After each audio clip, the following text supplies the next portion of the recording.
नमस्कार, हमारा उत्तर प्रदेश देख रहे हैं आप। मैं हूं आपके साथ भावना त्रिपाठी। गोंडा में हम सभी के भविष्य के लिए आर्द्र भूमियों का संरक्षण विषयक कार्यक्रम का शुभारंभ किया गया, जिसमें मुख्यमंत्री योगी आदित्यनाथ शामिल हुए।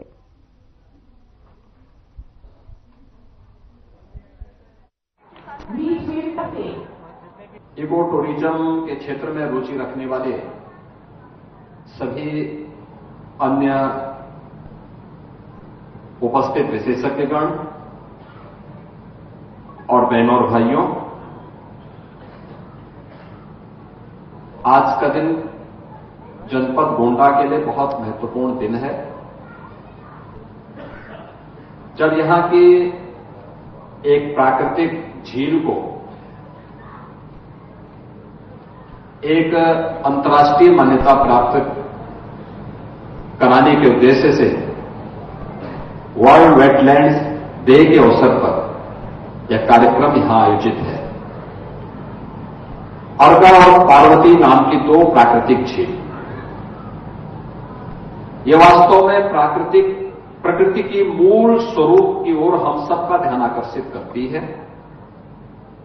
और कितना बड़ा इसका एरिया है, मुझे पहली बार यहां पे आने का अवसर प्राप्त हुआ है, क्योंकि मैं अक्सर इधर से होकर के गुजरता तो था, लेकिन मुझे लगता है कि भारत की उस विरासत की प्रतीक है जो यहां पे घाघरा और सरयू नदी के कारण सैकड़ों वर्ष पहले जो एक प्राकृतिक झील बनी, उस झील का स्वरूप आज भी उस रूप में यहां पर मौजूद है। वह हम सब के लिए अत्यंत महत्वपूर्ण है। और इस कार्यक्रम को यहां पर आयोजित करने के लिए मैं आदरणीय प्रधानमंत्री जी का, केंद्रीय पर्यावरण और वन मंत्री के रूप में यहां के लोकप्रिय सांसद को हृदय से धन्यवाद देता हूं कि उन्होंने इस कार्यक्रम को यहां पर आयोजित करके इसको एक मान्यता प्रदान करने का काम किया है।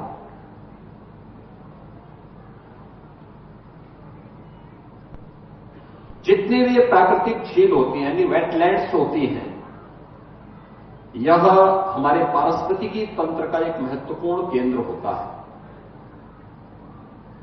यह भूजल संरक्षण के लिए, सिंचाई और पेयजल की उपलब्धता, बाढ़ और सूखे पर नियंत्रण, कार्बन भंडारण और जलीय पारिस्थितिकी तंत्र पर निर्भर वनस्पतियों, वन्य प्राणियों और प्रवासी और स्थानीय पक्षियों के संरक्षण के साथ साथ भोजन, औषधि और आजीविका के व आय के संसाधन उपलब्ध करवाने में ये वेटलैंड्स की एक बड़ी भूमिका है। यानी केवल जलीय पारिस्थितिकी नहीं, बल्कि जीव और जंतु की पारिस्थितिकी इस वेटलैंड्स पर निर्भर करती है। यह प्रकृति के मूल स्वरूप को हम सबको अपनी ओर आकर्षित करने का और उसकी ओर ध्यान आकर्षित करने का एक माध्यम भी बनती है। और इसीलिए इस मूल स्वरूप के बारे में ही अथर्ववेद ने कहा, माता भूमि पुत्रोहम पृथिव्या, ये धरती हमारी माता है, क्योंकि हमें जीने के लिए उस प्रकार की पारिस्थितिकी तंत्र को विकसित करने में मदद करती है, और हम सब इसके पुत्र हैं। तो एक पुत्र के रूप में हमारा दायित्व क्या है? एक पुत्र का दायित्व होता है अपनी मां का संरक्षण करें, उसकी सुरक्षा करें और उस दिशा में एक बेहतर प्रयास करें। अक्सर होता है कि इस प्रकार की जो भी साइट होती है वह अतिक्रमण की चपेट में आती है, बेतरतीब वहां पे निर्माण कार्य होने लगता है और उससे वहां पर जो पारिस्थितिकी तंत्र है वह प्रभावित होता है। आज इसका दुष्परिणाम तमाम वेटलैंड्स भुगत रही है।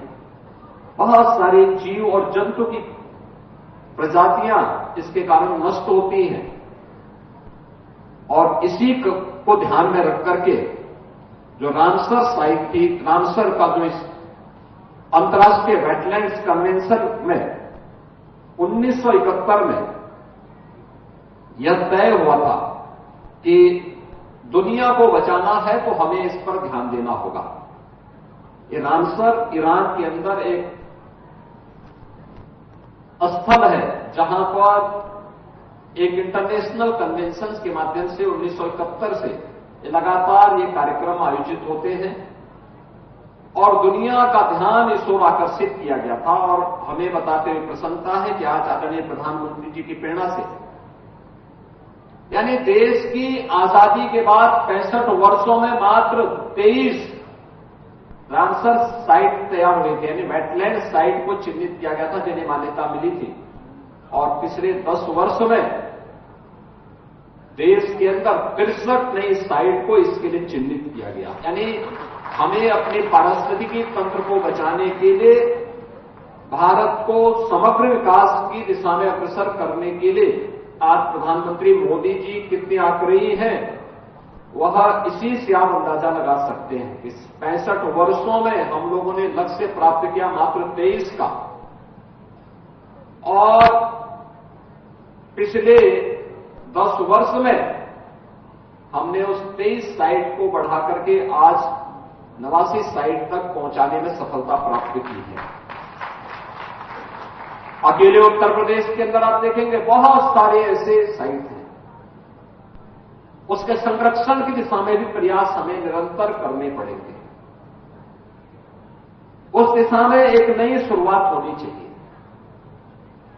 बहुत सारी जगह हम लोगों ने चिन्हित करके भी दिए हैं और मुझे अच्छा लगा कि यह कार्यक्रम उस दिशा में एक नया प्रयास प्रारंभ, इसके माध्यम से हम प्रारंभ करने में सफल होंगे।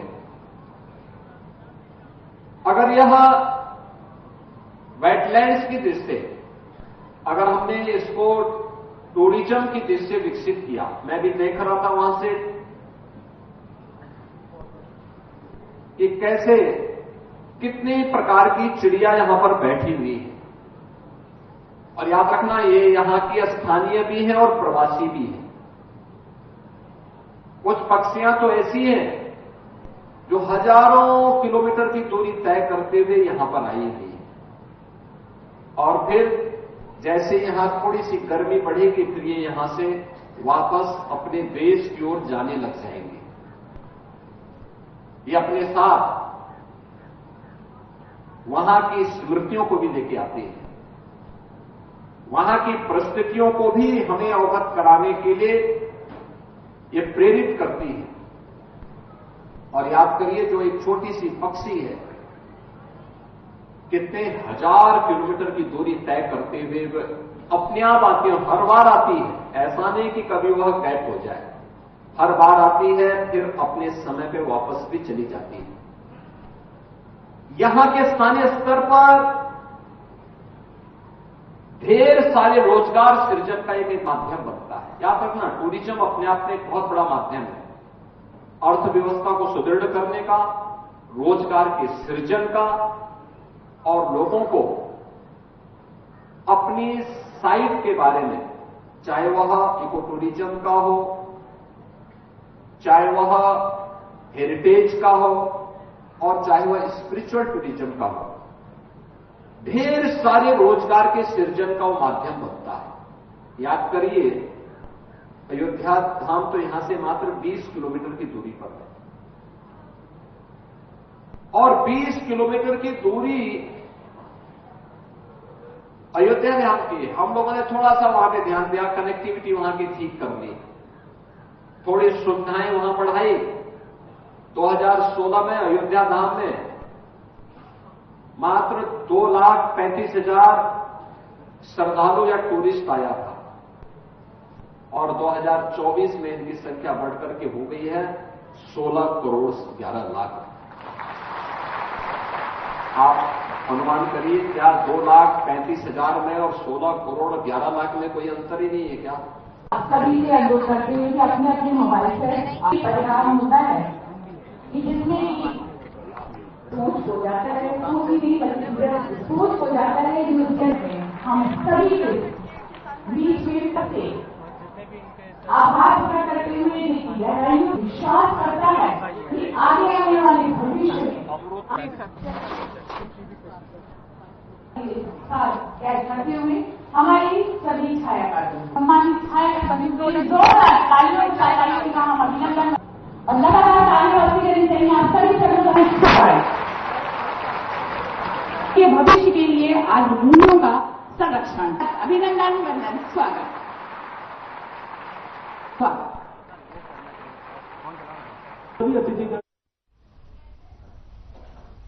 देश भर में वसंत पंचमी का पर्व मनाया जा रहा है।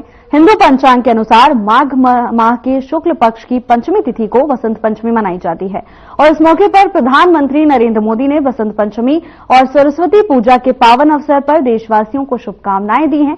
पीएम मोदी ने एक्स पर लिखा है कि सभी देशवासियों को वसंत पंचमी और सरस्वती पूजा की बहुत बहुत शुभकामनाएं।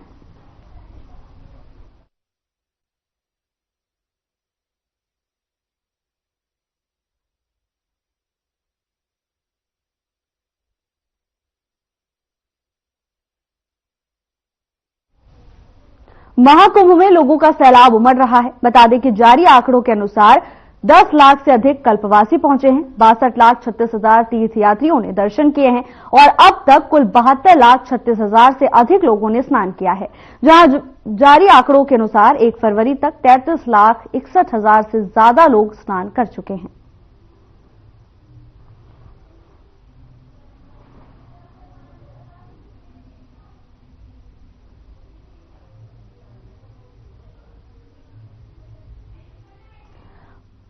तस्वीरें प्रयागराज से हैं, जहां महाकुंभ में लगातार भक्तों का जनसैलाब उमड़ पड़ रहा है और ये तस्वीरें बेहद ही अलौकिक और भव्य नजर आ रही हैं। इस ऐतिहासिक पल का गवाह बनने के लिए हर दिन लाखों श्रद्धालु भारी संख्या में यहां पर पहुंच रहे हैं।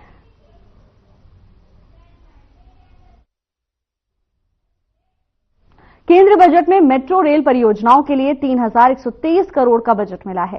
कानपुर और आगरा की मेट्रो परियोजनाओं पर बजट की अधिकांश राशि खर्च होगी। वहीं लखनऊ में भी दूसरे चरण के शुरुआती कामों को रफ्तार मिलेगी।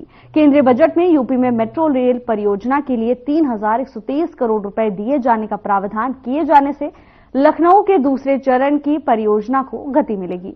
आपको बता दें कि इसके साथ ही प्रयागराज, वाराणसी, गोरखपुर, झांसी और मेरठ में लाइट मेट्रो रेल चलाने की राह खुलेगी। हालांकि बजट में मिली राशि का अधिकांश हिस्सा कानपुर और आगरा से पहले संचालित मेट्रो परियोजनाओं पर खर्च होगा, लेकिन कुछ राशि लखनऊ के दूसरे चरण की परियोजना के साथ ही प्रयागराज, वाराणसी, गोरखपुर, झांसी और मेरठ के लिए प्रस्तावित लाइट मेट्रो परियोजना के प्रारंभिक कार्यों पर भी खर्च होंगे।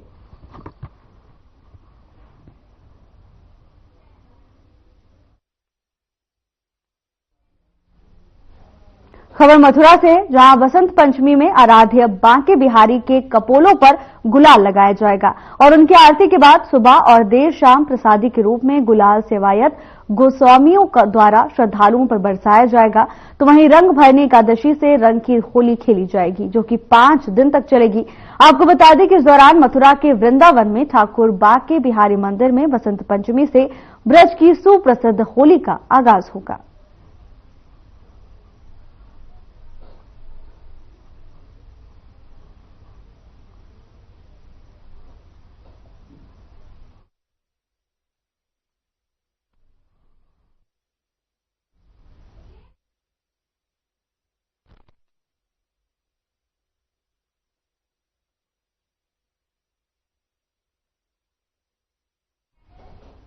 तो चलिए सीधे आपको दिल्ली लिए चलते हैं, जहां प्रधानमंत्री नरेंद्र मोदी ने दिल्ली विधानसभा चुनाव के लिए चुनावी हुंकार भरी है।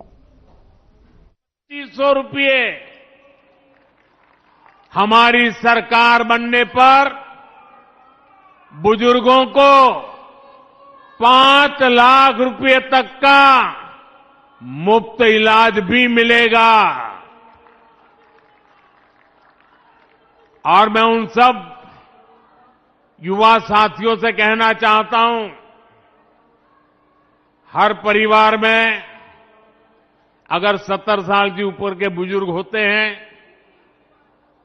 तो उम्र के कारण कोई न कोई बीमारी के शिकार होते ही हैं। दवाइयों का खर्चा होता है, कभी बड़ी बीमारी हो गई तो आए दिन अस्पताल की फी भरने में जाता है। जो जिम्मेवारी दिल्ली के मेरे नौजवान परिवार अपने माता पिता, अपने नाना नानी, अपने चाचा चाची की जिम्मेवारी जो अब तक आप उठाते थे, 8 तारीख के बाद दिल्ली में भाजपा सरकार बनने के बाद वो खर्च की जिम्मेवारी ये आपका बेटा मोदी उठाएगा।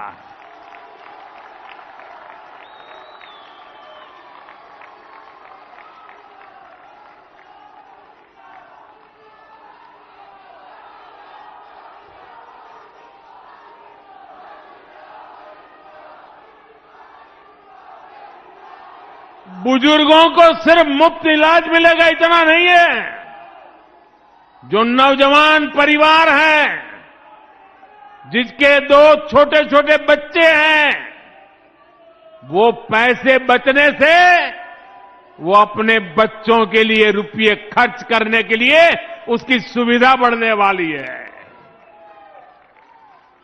साथियों, ये आपदा वाले तो आपके इलाज, आपके अस्पताल, आपकी दवाओं में भी घोटाला करते हैं, लूट चलाते हैं।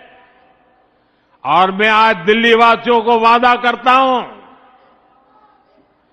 जिन्होंने दिल्ली को लूटा है उनको लौटाना ही पड़ेगा। भाजपा सरकार द्वारा जन औषधि केंद्रों पर पहले ही दवाएं 80% डिस्काउंट पर दी जा रही है।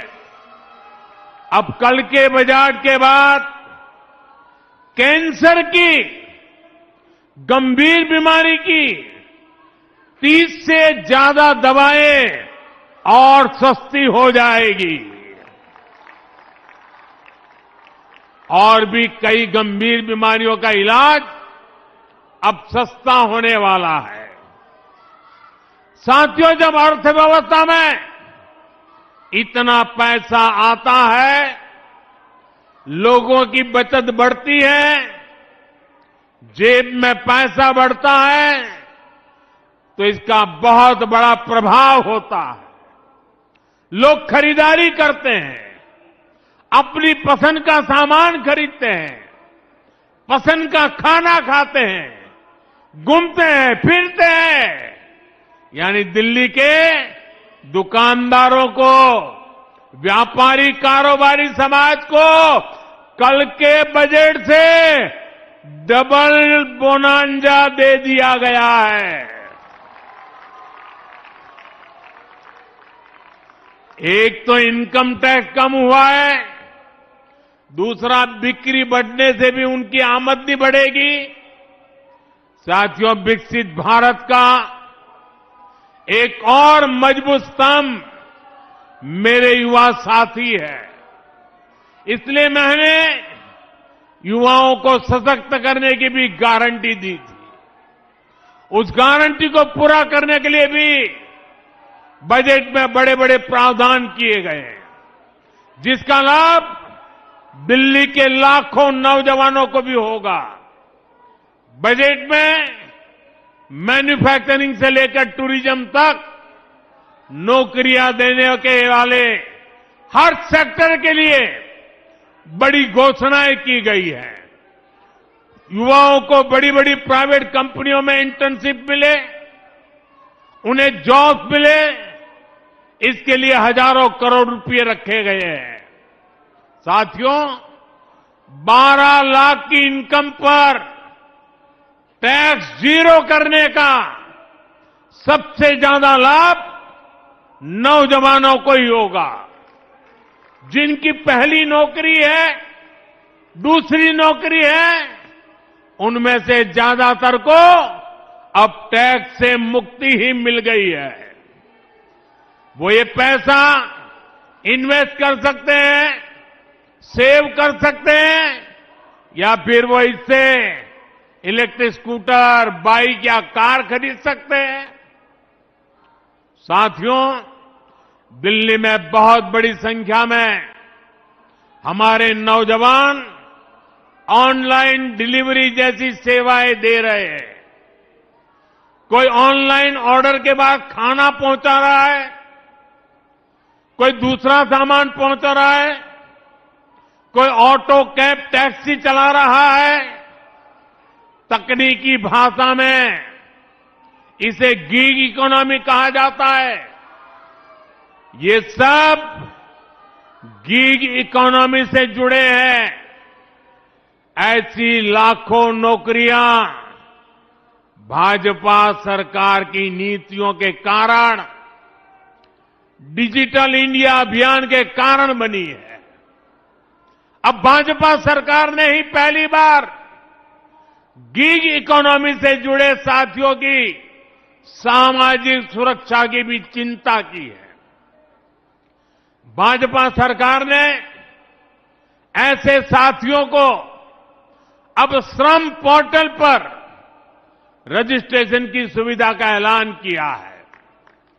जब एक बार ये साथी श्रम पोर्टल पर रजिस्टर हो जाएंगे तो उन्हें अनेक तरह के सरकार के लाभ मिलेंगे। जैसे उन्हें 5 लाख रुपए तक के मुफ्त इलाज की सुविधा मिलेगी।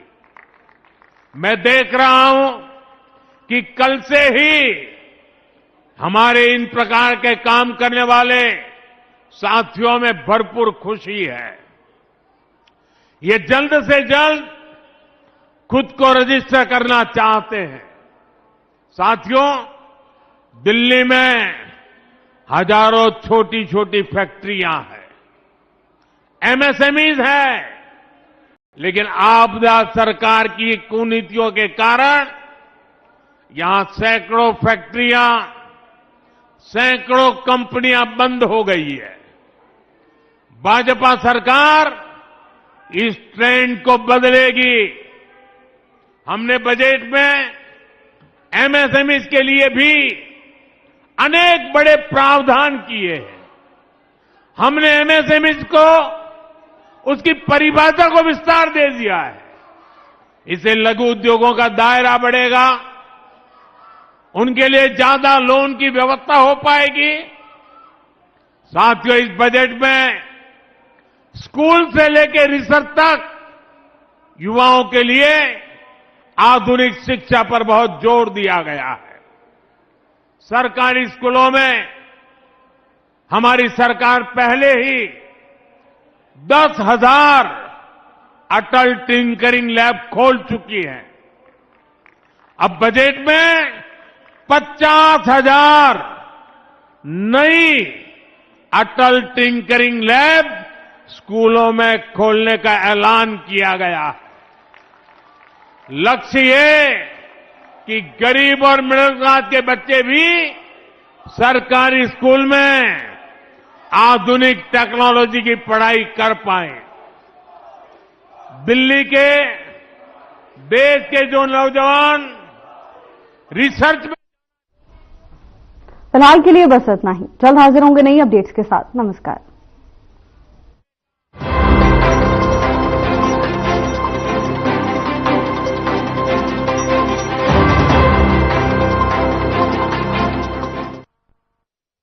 क्या रंग खिला